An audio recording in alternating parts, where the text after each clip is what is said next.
Your heart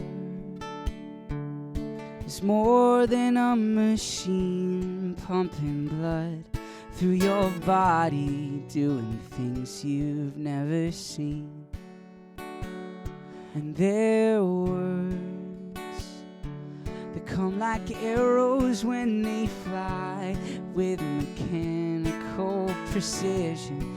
They can cut you up inside. We've heard Bungalow, now it's That Sweater, but he unleashes a new song. Well, maybe not new for you, Scott, but Machine. That is such a beautiful song, and it's hard to believe that at such a young age, you can have such an old soul.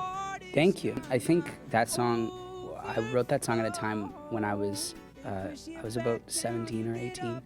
And I think a lot of the people in my life at that time were going through a big transition, you know, going from high school into university, or deciding not to go to university.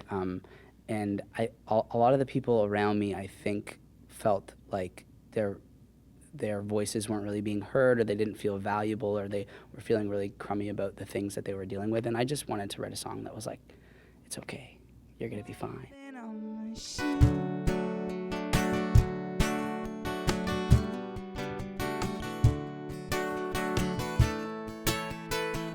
And wow, how timely with everything that's happening in the world. I guess music is something that you can hang on to and that you really found yourself in. Fingertips and pretty lights. Yeah, I think it's funny how, I mean, I didn't write that song, Machine, to be like a song, a commentary on the world or anything like that, but you know, every time something happens in the world, or anytime something happens with me, I feel like that song kind of becomes a different thing every time. So, I mean, yeah, it's pretty cool how music can sort of morph and become relevant to the things that are happening to you. Your skin and all your bones carry all our generations with futures. You've got this EP out, Augusta. There's a little story behind Augusta. Yeah, well, Augusta is a street in Kensington Market, which is like this sort of bohemian kind of little town within Toronto. And the first place that I played at as a little 13-year-old was this cafe called the Speta Cafe. And my friends came and I played like my little songs. And then as I grew as an artist, I put a band together, and the first place that we played was at a place called the Supermarket, which is like this cool bar, which is also on Augusta. And then when I finished that record, I was living in an apartment with a good friend of mine, who's also a great belly dancer.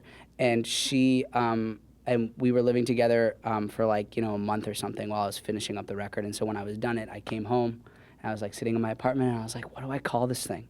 I was like, well, I might as well call it Augusta, because I felt like every sort of significant event in creating this record and becoming an artist just more personally was sort of happened on that street.